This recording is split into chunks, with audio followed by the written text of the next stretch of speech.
오늘 우리에게 주시는 하나님의 말씀은 신약성경 골로새서 1장 16절부터 20절까지 말씀입니다. 골로새서 1장 16절부터 20절까지 신약성경 324페이지 정도 있습니다. 1장 16절 말씀 제가 먼저 읽겠습니다. 한 절씩 교독합니다. 만물이 그에게서 창조되되 하늘과 땅에서 보이는 것들과 보이지 않는 것들과 혹은 왕권들이나 주권들이나 통치자들이나 권세들이나 만물이 다 그로 말미암고 그를 위하여 창조되었고 또한 그가 만물보다 먼저 계시고 함께 섰느니라. 그는 몸인 교회의 머리시라. 그가 근본이시요 죽은 자들 가운데서 먼저 나신 이시니 이는 친히 만물의 으뜸이 되려 하심이요 께서는 모든 충만으로 예수 안에 거하게 하시고 함께 읽습니다. 그의 십자가의 피로 화평을 이루사 만물 곧 땅에 있는 것들이나 하늘에 있는 것들이 그로 말미암아 자기와 화목되게 되기를 기뻐하심이라. 아멘. 여러분 반갑습니다. 오늘 우리 사회는 책임지는 것에 대해서 참 부담이 되는 사회입니다. 너 책임져 이렇게 하면 참 좋아하지 않죠.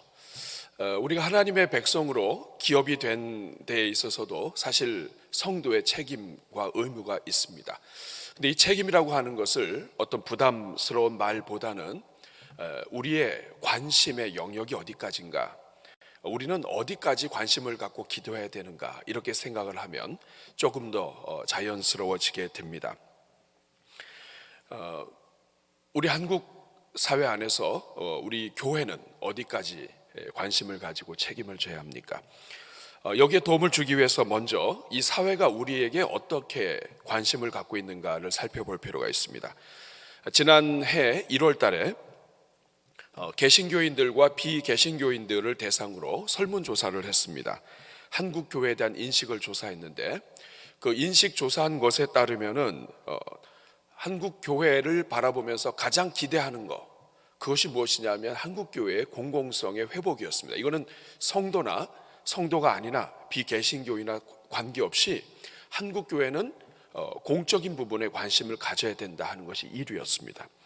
첫 번째 그 도표를 보시면은 특별히 지역사회와 한국사회를 섬기는 공적인 역할, 그러니까 공공의 선을 추구하고 공적인 역할을 하는 데 있어서 개신교인들이 90%를 찬성을 했고 비개신교인들이 더 높았습니다. 80% 그리고 83%.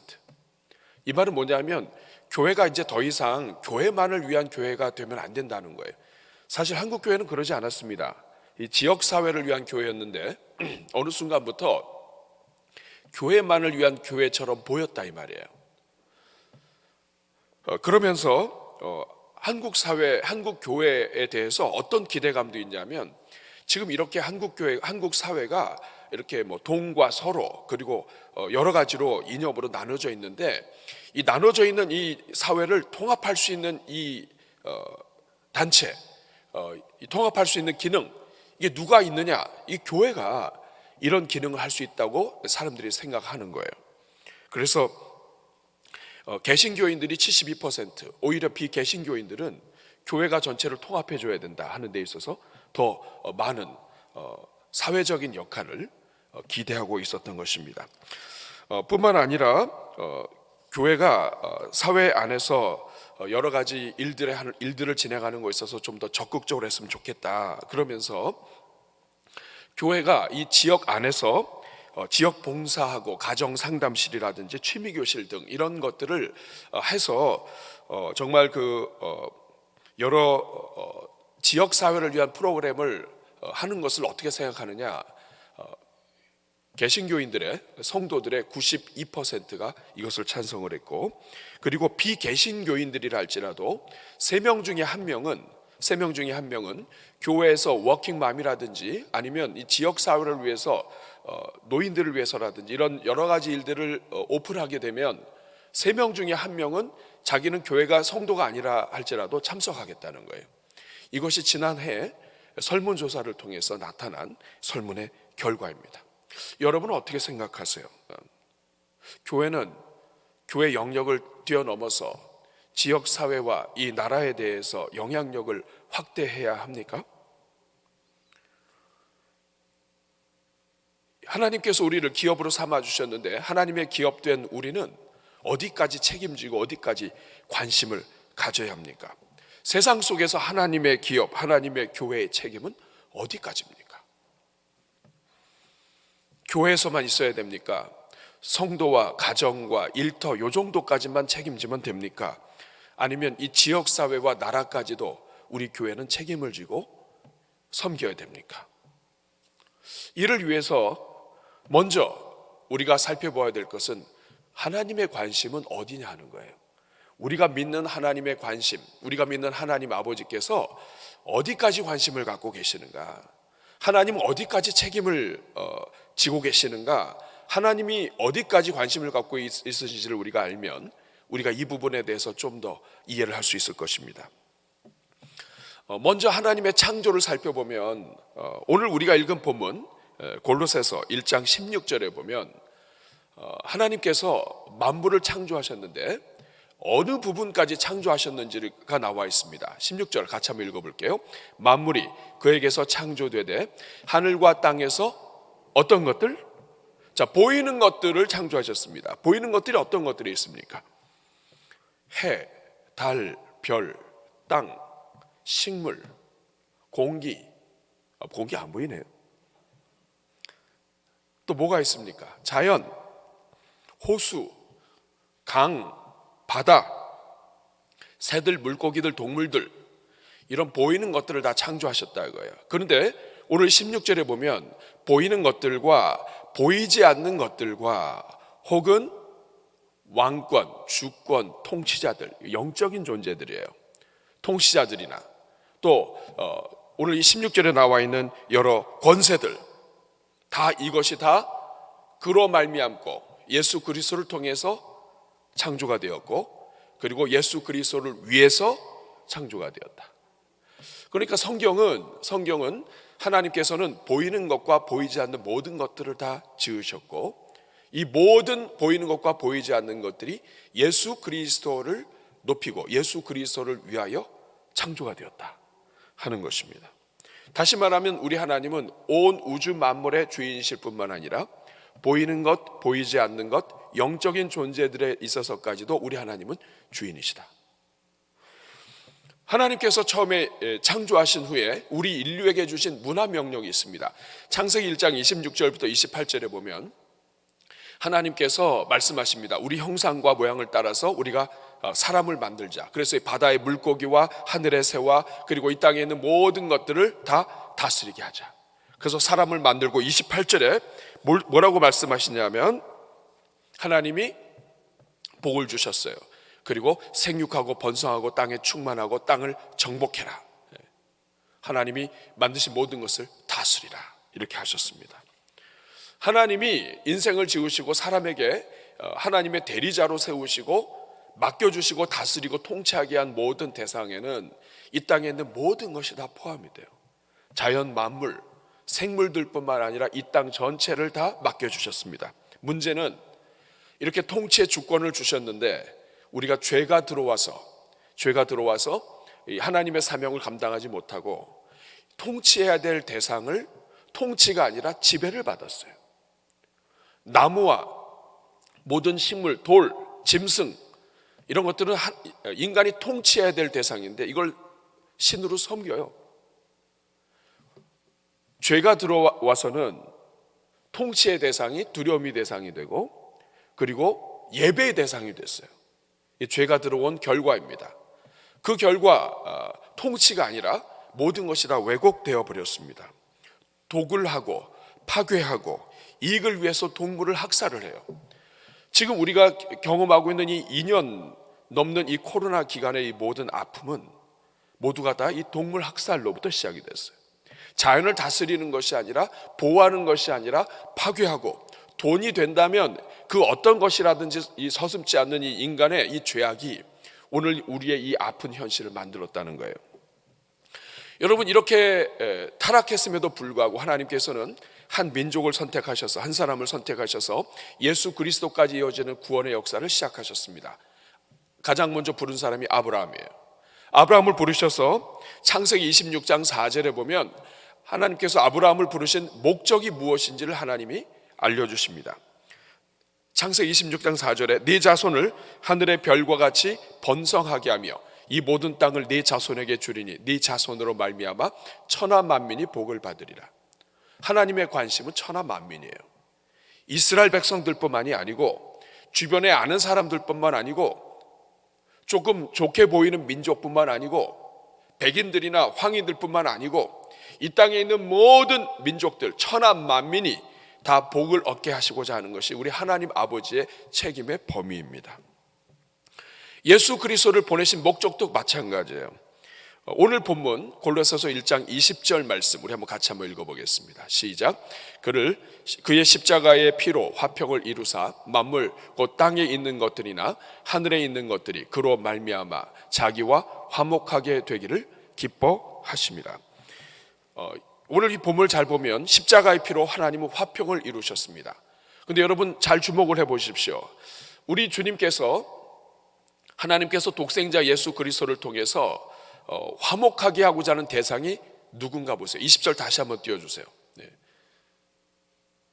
화목하게 하고자 하는 대상이 누군가를 잘 보세요. 여기 보면 그의 십자가의 피로 화평을 이루사 만물 곧 땅에 있는 것들이나 하늘에 있는 것들이 그로 말미암아 자기와 화목하게 되기를 기뻐하신다.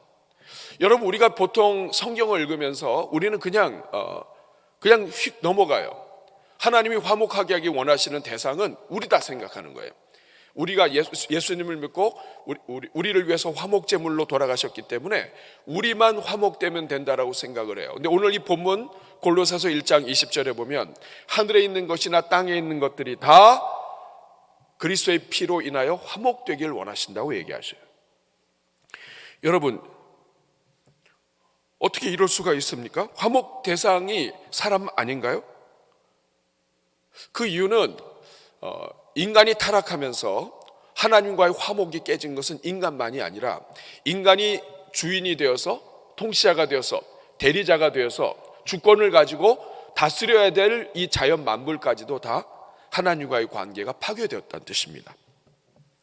창세기 3장 17절 말씀을 보면 하나님께서 말씀하세요. 아담에게 이르시되 네가 내 아내의 말을 듣고 먹지 말라 한 나무의 열매를 먹었은즉 땅이 너로 말미암아 저주를 받을 것이다. 인간의 타락은 땅까지 저주를 받았다는 뜻이고 인간의 회복, 인간이 예수 그리스도 안에서 하나님과 화목된다는 것은 이 인간을 통해서 저주받았던 땅까지도 하나님 안에서 회복되도록 하나님이 인도하셨다는 뜻이에요. 그래서 로마서 8장 19절에서 22절에 보면 피조물이 탄식을 합니다. 피조물들의 고대하는 바는 하나님의 아들들이 나타나는 것이다. 20절에 보니까 피조물이 허무한데 굴복하는 것은 자기 뜻이 아니요 굴복하게 하시는 하나님 때문이다. 21절에 그 바라는 것은 피조물도 썩어짐의 종노릇한 데서 해방되어 하나님의 자녀들의 영광에 이르는 것이니라. 22절 같이 읽겠습니다. 피조물이 다 이제까지 함께 탄식하며 함께 고통을 겪고 있는 것을 우리가 안다.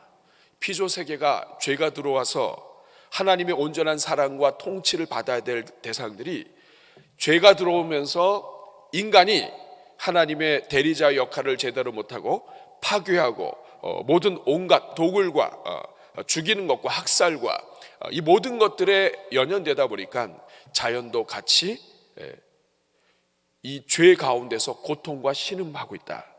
하나님의 자녀들이 와서 하나님과 회복되는 것을 통해서 하나님은 자연 모든 만물까지도 다 하나님과 회복되기를 원하시고 기대하신다 하는 거예요. 여기서 이 회복되다, 화목하게 하다 이것은 원래 상태로 회복되다는 뜻이에요.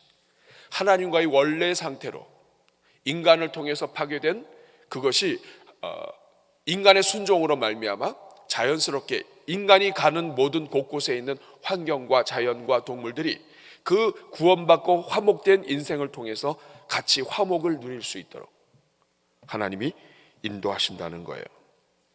뿐만 아니라 요한계시록 21장 5절 말씀을 보면 하나님께서 역사의 마지막에 어떻게 하시는지 알려주십니다. 보좌에 앉으신 이가 이르시되 보라 내가 만물을 새롭게 하노라. 우리는 그냥 알아요. 하나님께서는 새하늘과 새 땅을 통해서 우리에게 허락을 하신다. 하나님의 구원은 단순히 우리 인류의 구원뿐만 아니라 이 땅 전체에 새하늘과 새 땅, 구원받은 백성들이 새하늘과 새 땅에서 그리고 이 땅에 있는 모든 것들을 새롭게 하시는 그 역사가 하나님의 구원에 포함되어 있다 하는 것입니다. 그러므로 여러분, 요약하면 이렇습니다. 성경은 하나님이 온 우주 만물을 창조하셨습니다. 그리고 사람에게 이 모든 것을 다스리게 하셨습니다. 사람이 반역해서 이 다스림의 자리를 파괴해 버렸습니다. 타락했습니다. 그러자 하나님께서는 독생자 예수 그리스도를 보내셔서 십자가로 구원을 하시고 구원받은 백성을 통해서 모든 인류는 물론 그 인류가 살고 있는 모든 자연과 환경과 그 주변의 모든 영역까지도 하나님의 창조와 하나님의 능력과 은혜로 회복되도록 하나님께서 주신 지혜와 은혜와 이 모든 것으로 이 세상을 아름답게 만들어 가도록 하나님께서 이 사회 속에서 모든 질서와 법과 이 모든 것들이 하나님 믿는 신앙으로 자연을 인생을 복되게 하는 방법으로 회복되도록 하나님께서는 인류의 구원을 통해서 이 모든 것들을 다 회복하시기를 원하신 것입니다. 우리 사랑하는 여러분, 하나님의 관심은 우주적이에요. 하나님은 온 우주의 주인이세요. 하나님은 온 우주 만물과 다 화목하길 원하십니다. 예수 그리스도는 하늘과 땅의 모든 권세를 가지신 주인이세요. 그 주님은 교회만 주님이 아니에요. 그 주님은 하늘과 땅의 모든 권세를 가지셨다고 했어요. 보이는 것과 보이지 않는 모든 영적인 존재까지도 주님이세요. 우리는 이 주님을 믿고 있는 것입니다. 그렇다면 두 번째로, 하나님의 관심이 온 우주요 온 세상이라고 한다면 이 땅의 교회는 어디까지 관심을 가져야 돼요? 이 땅의 교회는 어디까지 책임을 져야 합니까? 특별히 신약 성경을 통해서 보면 우리 주님이 어디까지 관심을 가져야 하는지 우리에게 알려주고 계십니다. 먼저 성도의 기도는 모든 사람들을 다 포함해요. 디모데전서 2장 1절부터 4절 말씀을 보면 우리 하나님께서 성경을 통해서 누구를 위해 기도하라 하고 하는지 말씀하십니다. 첫째로 권하노니 모든 사람을 위하여. 모든 사람을 위하여. 교회 다니는 사람이나 예수 믿는 사람만이 아니에요. 모든 사람을 위하여 간구와 기도와 도구와 감사를 하되, 2절에 보니까 임금들과 높은 지위에 있는 모든 사람을 위하여. 이 땅의 통치자의 자리에 있는 모든 사람들, 다스리는 사람들, 대전의 구의원뿐만 아니라 시의원, 대전시를 섬기는 사람들, 경찰과 소방서와 이 모든 지역에 있는 사람들, 청와대까지 포함을 해서 이 사람들을 위해서 기도해라. 왜냐하면 우리가 모든 경건과 단정함으로 고유하고 평안한 생활을 하려 함이라. 이 말이 무슨 뜻입니까? 이 시대를 섬기고 있는 사람들이 제대로 서지 못하면 이 땅에 있는 교회도 영향을 받는다 이거예요. 그래서 3절, 이것이 우리 구주 하나님 앞에 선하고 받으실 만한 것인데, 4절, 하나님은 모든 사람이 구원을 받으며 진리를 아는 데 있기를 원하느니라. 믿는 자가 구원받지만 그렇다고 해서 하나님이 제한하지 않으신다 이거예요. 모든 사람들에게 복음을 전해서 한 사람이라도 더 그리스도 안에서 구원받을 수 있도록 원하시는 것, 통치자들을 위해서 기도하는 것을 포함해서 이 나라가 안정 가운데 수많은 사람들이 주님 앞으로 돌아올 수 있도록 하나님은 기도하라 이 말이에요. 뿐만 아니라 우리의 영적 전쟁은 보이는 것에만, 교회 안에만 제한되어 있지 않습니다. 에베소서 6장 12절 같이 한번 읽어보겠습니다. 시작. 우리의 씨름은 혈과 육을 상대하는 것이 아니요 통치자들과 권세들과 이 어둠의 세상 주관자들과 하늘에 있는 악의 영들을 상대함이라. 우리의 지금 영적인 전쟁은 혈과 육이 아니에요. 통치자들과 권세자들과 어둠의 세상 주관자들과. 여러분, 마귀는 성도만 상대하지 않아요. 성도는 껄끄러운 존재죠. 마귀의 모든 것의 원수니까. 그러나 마귀는 성도만 상대하지 않습니다. 교회 바깥의 환경과 나라와 이 세상의 임금이에요. 이 세상을 통치하고 이 세상의 통치자들과 권세자들과 그들 뒤에 배후에서 역사해서 이 땅에 있는 성도들이 하나님의 말씀대로 사는 것을 다양한 방법으로 방해합니다. 그리고 이 땅의 모든 악법과 더러운 것들과 세상 속에서 하나님 일반 사람들이 구원받지 못하도록 복음 전도하는 것이나 이런 모든 것들까지도 다 막아서 하나님의 구원에 들어오지 못하도록 하는 이 모든 일에 마귀가 역사한다는 거예요. 이게 영적 전쟁이에요. 여러분, 공산주의 평양에 가보신 분들 계시죠? 예수님이 양들을 안고 있는 그 자리에 김일성 수영이 있어요. 그 의도적인 것입니다. 이런 모든 것들이 사회의 어떤 기구와 구조적인 악과 이 모든 것들을 통해서 역사한다 이거예요.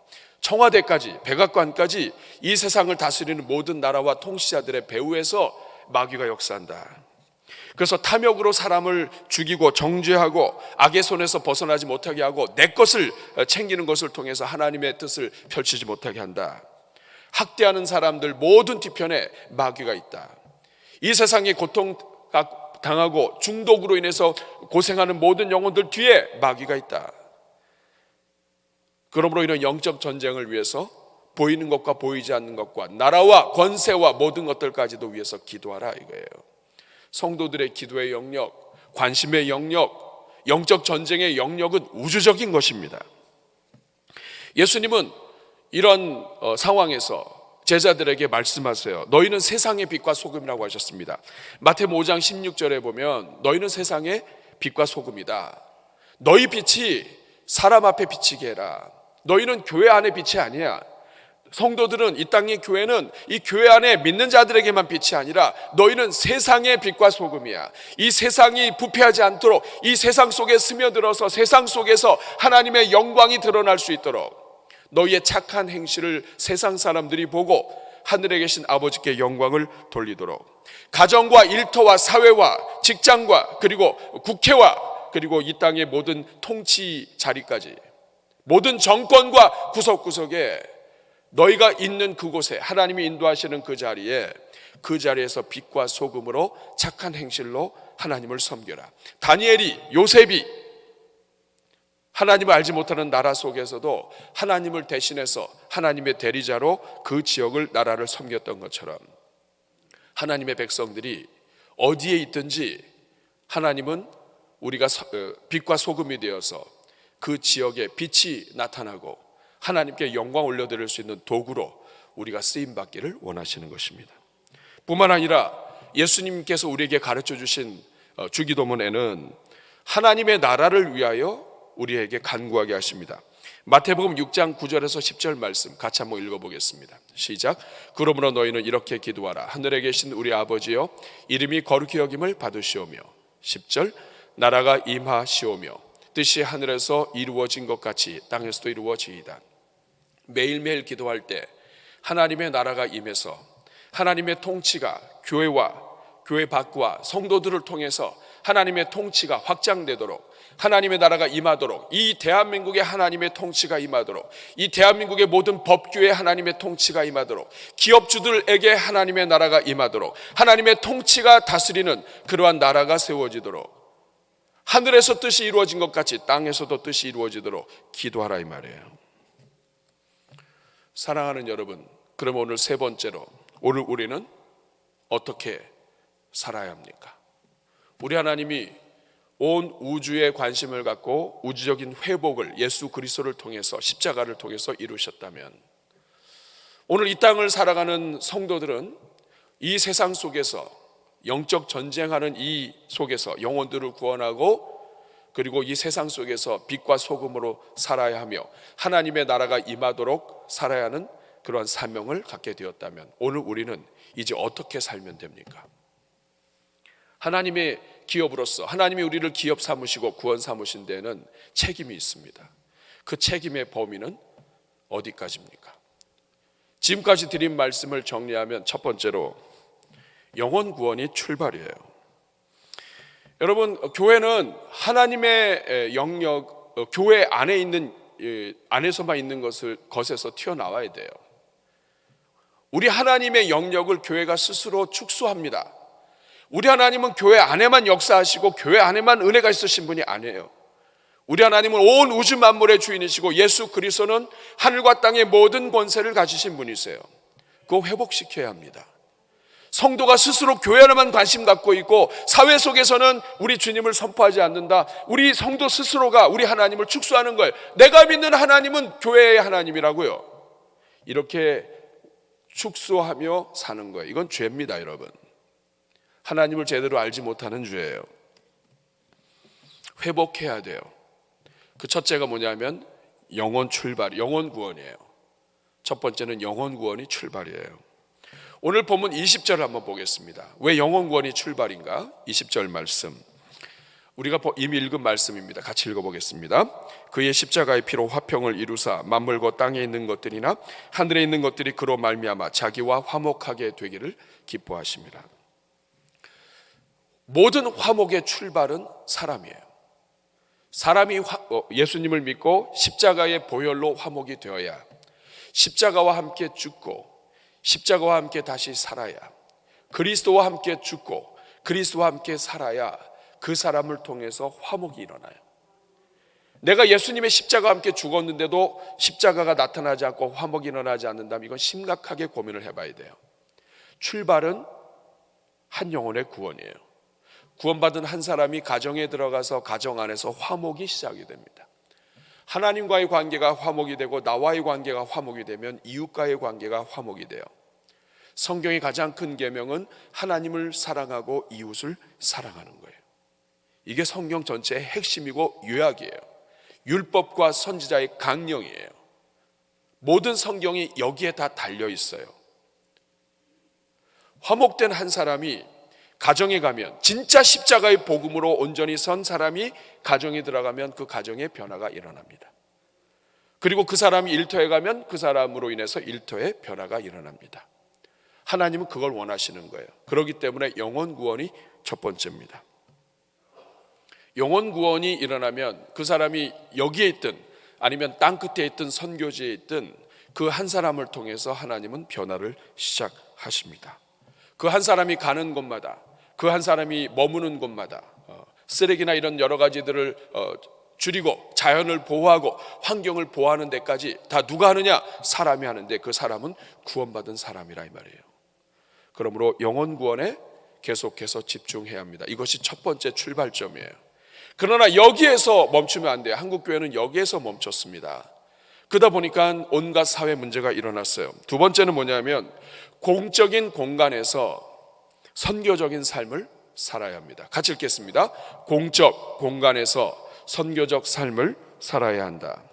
예수 그리스도가 하나님의 보좌를 버리시고 이 땅에 오셔서 성육신하신 것처럼 하나님의 아들이 이 땅에 오셔서 가난한 자들과 병든 자들과 이 세상에 잃어버리고 상처 입은 영혼들을 회복하신 것처럼 한국 교회는 이 땅의 구석구석으로 스며 들어가야 되는 거예요. 이 땅에 구원받은 백성들은 각자 삶에 허락하신 환경 속에서 구석구석으로 스며 들어가야 하는 것입니다. 한국교회 미래지도라고 하는 책을 쓴 최윤식 박사는 한국교회의 위기는 외부적으로는 상황이 변화된 것이지만 내부적으로는 교회다움을 상실했기 때문이라고 지적을 합니다. 그것이 무엇이냐? 행함이 있는 믿음으로 삶 속에서 복음을 실천하는 제자도를 잃어버렸다는 거예요. 교회 안에서는 제자인데 교회 바깥에 나가면 성도가 성도 같지 않고 성도를 숨기며 산다 이 말이에요. 일터에서 가정에서 빛과 소금으로 내가 누구인가를 분명히 드러내면서 성경에 어디 누가 그래요? 특별한 학살과 핍박의 상태, 오바댜와 같은 그런 존재가 아닌 경우에는 하나님의 백성들은 다 자기가 누구인가를 드러냈다고요. 그런데 오늘 이 사회는 드러내지 않아요. 드러내지 않으니까 그 빛과 소금의 역할을 감당하는 데 있어서 누군지 몰라요. 드러내지 않으면서 믿음대로 살고 복음으로 살면 좋은데 그게 아니라 드러내지 않기 때문에 예수님의 제자로서의 삶을 살지 않아도 티가 안 나고 누군지 모르니까 이것이 스스로 멸망하게 하는 마귀의 전략이라는 것입니다. 사회 속에서 빛과 소금을 제대로 해야 세상이 부패되지 않습니다. 제자도가 회복되지 않으면 교회 사명은 불가피하다 하는 것이 최윤식 박사의 지적이에요. 마태복음 5장 16절 말씀도 마찬가지입니다. 세상에 들어가서 착한 행실을 통해 세상 사람들이 보고 우리가 그리스도의 제자인 줄 하나님께 영광 돌리도록 하라는 거예요. 세상 속에서 착한 행실이 나타나야 이것이 민족 복음화와 지역사회 복음화로 연결된다는 뜻입니다. 누가복음 10장 37절의 말씀을 보면 사마리아 사람을 구원하신 이야기를 하시면서 이야기합니다. 너도 가서 이와 같이 하라. 전혀 관계가 없는 사람, 원수 사마리아 사람이라 할지라도 가서 이와 같이 해라. 특히 교회가 지역사회를 향한 그러한 선한 삶이 없으면 지역 복음화는 불가능합니다. 우리 대한민국 전체에서 국토 전체에서 특이한 지역이 있습니다. 전남, 신안, 증도. 이 지역은 특별히 이 증도 일대 여기에는 지역이 인구가 한 2만 2천 명 정도 돼요. 근데 90%가 다 기독교인입니다. 그 이유가 무엇인가? 여러분 중에는 증도에 가셔서 기념관을 아마 보셨을 것입니다. 문준경 전도사 순교 기념관. 그 어려운 환경 속에서 백성들이 고난당할 때 고무신이 다 없어지도록 개펄과 노두끼를 통해서 병자들을 돌보고, 특별히 이 섬들의 전염병이 몰아쳤을 때 피하지 않고 일일이 찾아다니면서 장례를 섬기고 한 이 모든 것들이 이 지역에 있는 모든 사람들에게 감동이 된 거예요. 그래서 그 지역이 대한민국에 유일합니다. 90%가 크리스찬이에요. 지역에 절이 없을 정도로. 여러분, 교회는 지역에 있는 영혼들을 위해서 존재하는 거예요. 지역에 있는 영혼들이 우리를 통해서 아무 관계가 없다. 이건 교회를 잘못하고 있는 것입니다. 1차적으로 지역을 위해서 존재하는 거예요. 교회는 세상을 환대해야 합니다. 하나님의 아들이 죄로 가득해서 원수된 우리에게 찾아오셔서 환대해 주시고 우리를 위하여 죽으신 것처럼 먹을 것을 주시고 오병이어의 역사로 병고침으로 환대해 주신 것처럼 오늘 이 땅의 교회는 이 지역 사회에 환대해야 된다는 거예요. 우리가 선교적인 삶을 살아야 하는 이유는 우리가 세상 사람들이 우리를 통해서 하나님에 대해서 호감을 갖고 그리스도에게로 나아올 수 있도록 돕기 위한 것입니다. 세 번째는 사회 회복을 위해서 이제는 합력해야 돼요. 공교회라고 하는 것은 이 땅에 있는 모든 교회, 신실한 교회들은 다 하나라는 뜻이에요. 모든 교회들이 연합해서 가난한 교회들을 돕고 힘을 합력해서 이 시대를 같이 섬겨 나가야 한다는 것입니다. 1974년도에 인도 선교사로 섬기다가 영국으로 돌아온 레슬리 뉴비긴이라고 하는 선교사가 있습니다. 깜짝 놀랐어요. 영국에 돌아와서. 갈 때는 영국이 기독교 국가였는데 와서 보니까 기독교 국가가 아니에요. 가장 큰 원인이 무엇인가를 살펴봤더니 영적인 개인주의예요. 자기만 복을 받으면 된다는 것입니다. 그래서 이 레슬리 뉴비긴이 주장을 합니다. 교회는 선교 공동체로 거듭나야 되고 예수 그리스도의 복음은 공공의 복이 된다.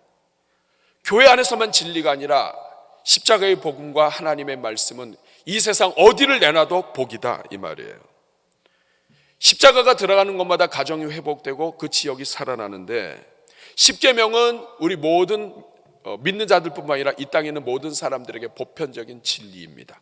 가정을 보호하고 부모에게 공경을 하고 이 땅에 있는 사람들이 제대로 살 수 있도록 돕는 하나님의 말씀이다 하는 것이죠. 그렇기 때문에 더욱더 적극적으로 복음적인 삶을 살면서 교회가 공교회의 책임을 져야 한다. 그리고 교회가 지역사회를 섬겨야 한다 하는 것이 주장이 되기 시작을 한 거예요. 여러분, 근데 사실은 이것은 종교개혁자 깔뱅의 켈빈의 이야기이기도 했습니다. 종교개혁자인 켈빈은 한 사람이 구원을 받는 것이 중요하다고 봤어요. 그 이유는 이 사람이 변화되어야 이 사람을 통해서 그 사람이 있는 모든 사회가 변화될 수 있다고 보았기 때문입니다. 한 사람이 예수님 믿는 것은 사회 변화와 연결된다.